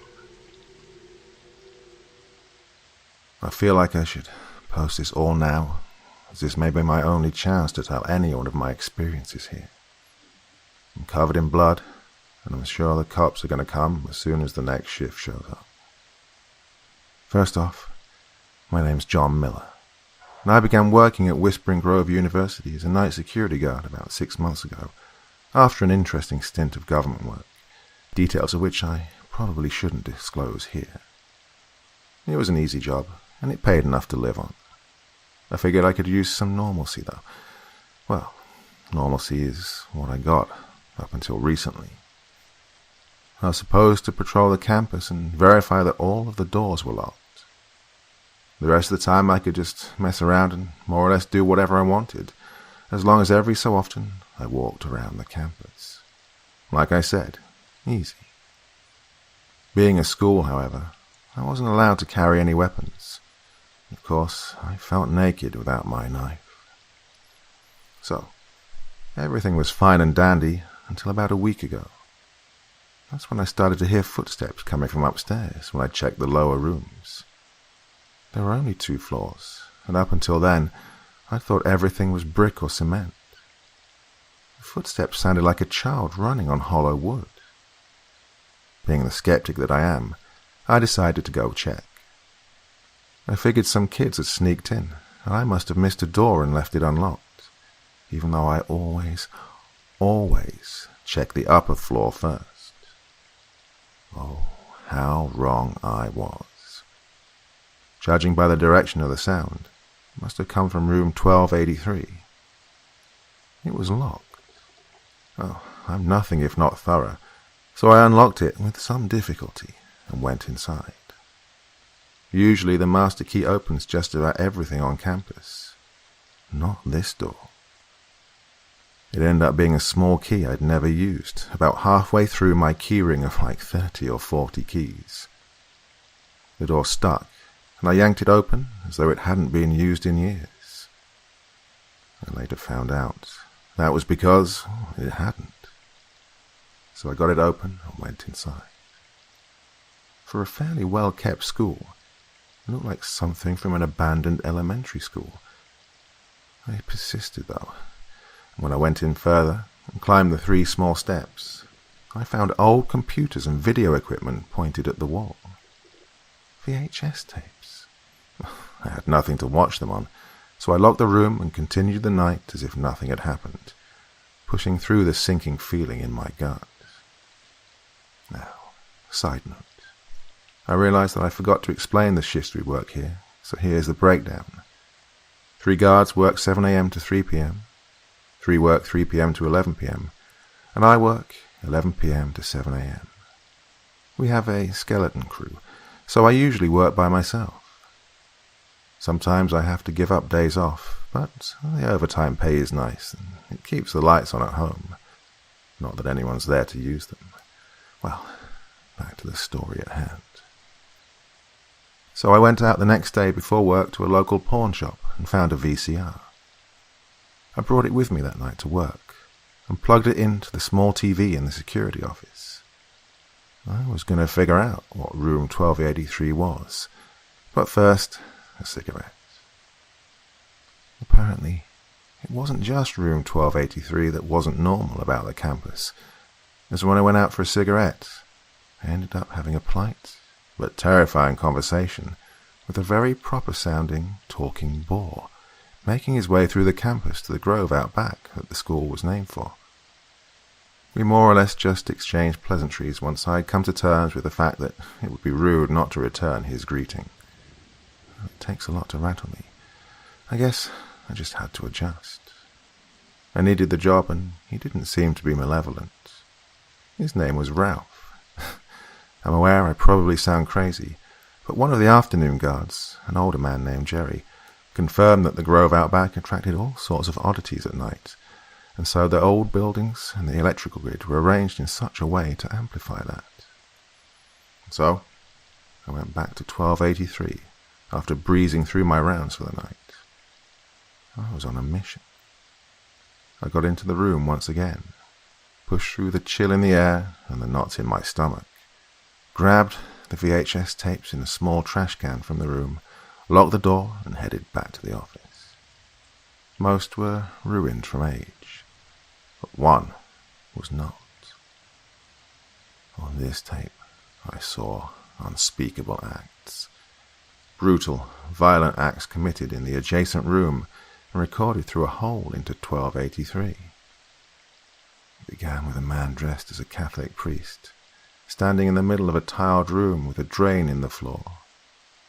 There were shackles hanging from the ceiling that looked like something from at least a century ago. A young man was dragged into the room by another man in a hooded robe. The kid looked emaciated, like he hadn't eaten in days, and was dirty.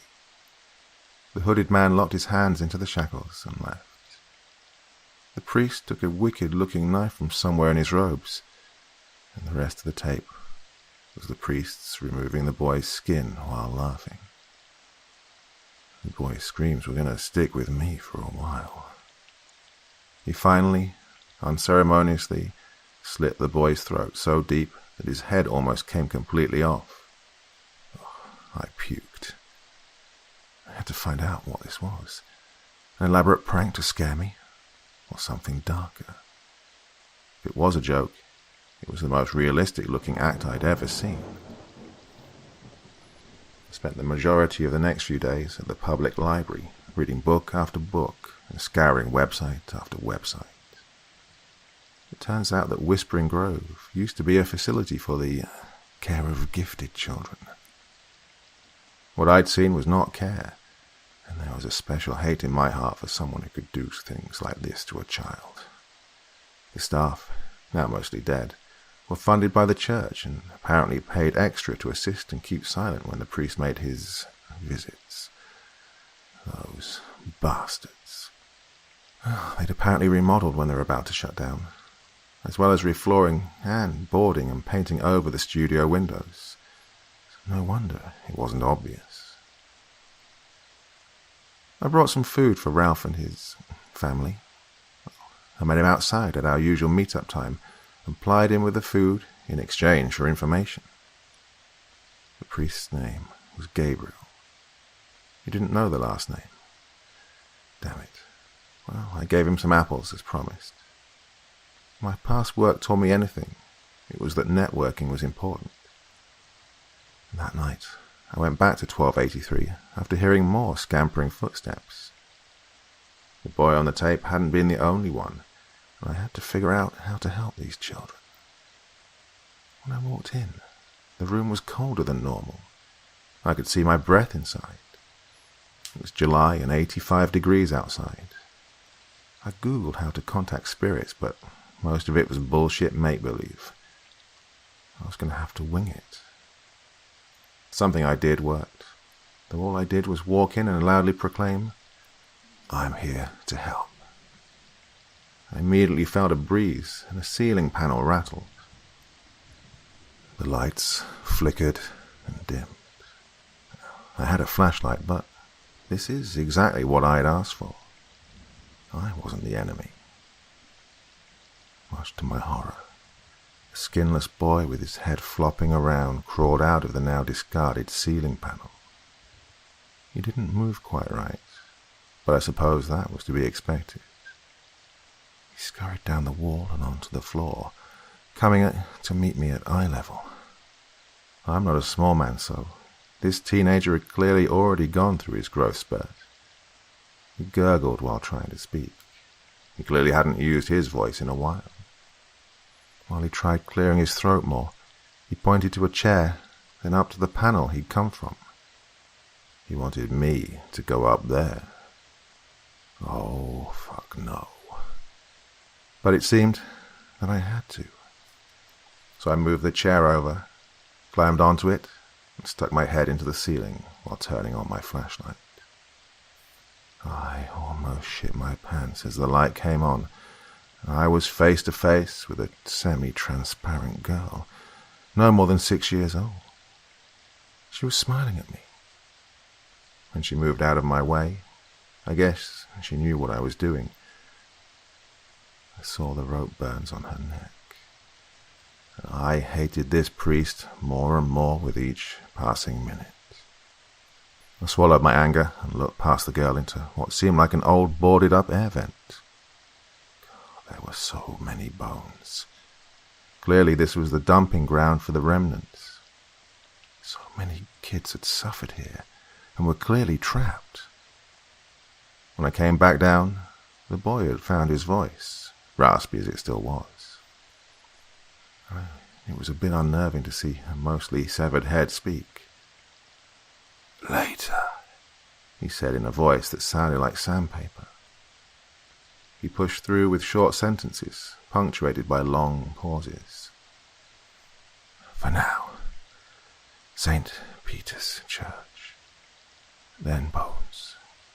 We know who you are."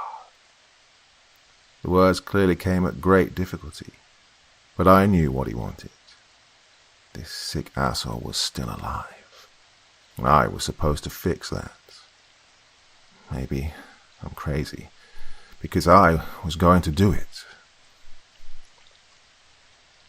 Apparently the time had gotten away from me, because, for whatever reason, Jerry had decided to come in early today. Not only that, he decided to look around for me.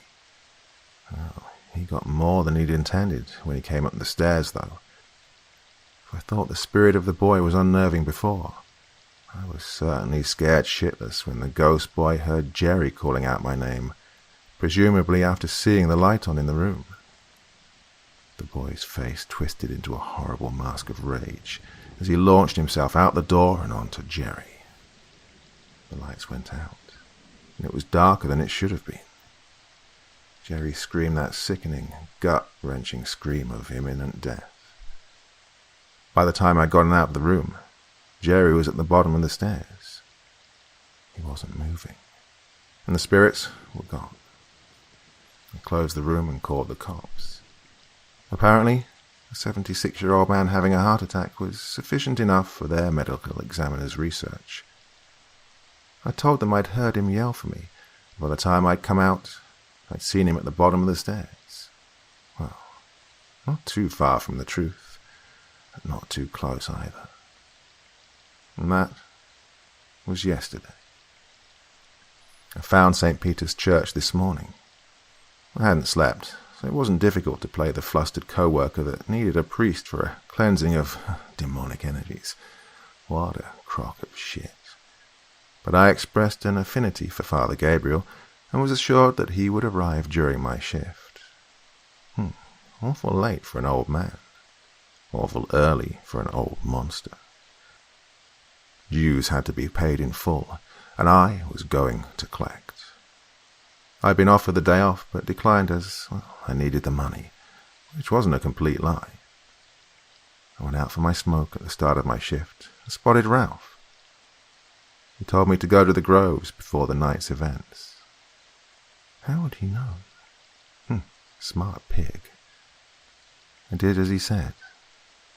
The Grove was aptly named, as when I entered, I heard constant, unintelligible whispering. It was after a moment that the glint of something shiny caught my eye from across the clearing. I made my way over to it and picked up a knife so long and sharp it could have been classified as a sword.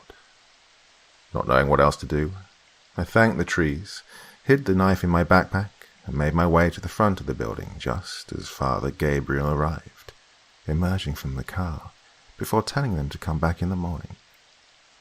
He figured this was going to take all night. Little did he know, it would take the rest of his life. I had to mask my intentions. I shifted my expression to that of timid concern and fear. "I'm here now, my child," the old man said with an airy tone of superiority. I threw up in my mouth a little at the attempted relation. I walked him through the rest of the school first, so as not to alert him of my intentions. Pointless conversations about nothing the entire time, as he made a show of pretending to cleanse the campus and banish evil spirits. The worst evil there was him, but not for long. If he was worried as we approached 1283, then he hid it professionally. It was getting harder to hide my intentions and disgust, and I could feel the temperature dropping. He must have felt it too. Maybe he was complacent and oblivious. As he rounded the corner, I wound back and hit him in the head as hard as I'd ever hit anything before. I put my whole body into it, and he crumpled. He woke at about 3 a.m. I couldn't use the room he'd used, as it was carpeted now, so I used a staff shower. He woke up and started freaking out when he realized he was tied to the shower head. I pulled out the knife, and he started screaming. I couldn't help but laugh as I cut his skin off, his screams only fueling my laughter and drive to continue. This was my Ehrenmord, my honor-killing. I was the vengeance the children needed, and he felt that fact. He died within the hour. It took me about another hour to bag up all the bones, videotapes, and the priest's robes. I took them out behind the grove to burn them. When I got back to the office to await my fate with the cops, as I had no way to dispose of a body, I picked up his wallet. An old, yellowed picture fell out, It was a picture of him, and the boy, and the hooded man. But the hooded man was uncloaked, and he looked an awful like a younger version of Jerry.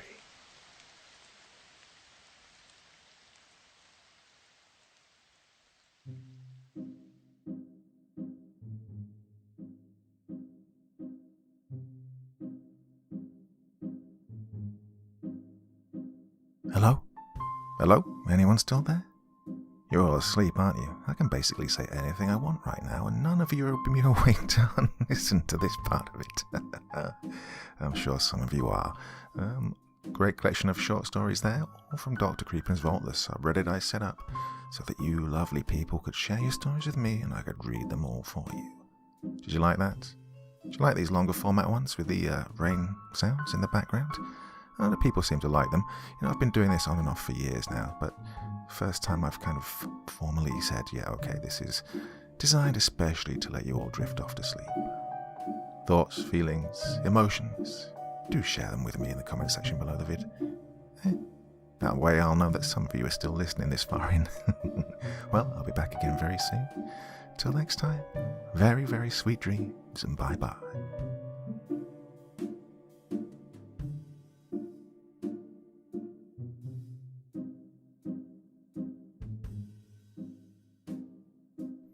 Thank you so much for taking the time to listen to this story today. Really means a lot to me and to the author of the story, of course. Well, if you want to know more about me, I'm pretty much everywhere on social media. You can find me on Facebook, Twitter, Instagram. You can download my music on SoundCloud. I've got a Patreon if you feel like. Throw me $1 or $2. Very much appreciated. And of course, on Reddit, I have a place where you can leave stories if you want me to read one that you've written. Well, hoping to see you all again very soon. Till then, sweet dreams. Bye-bye.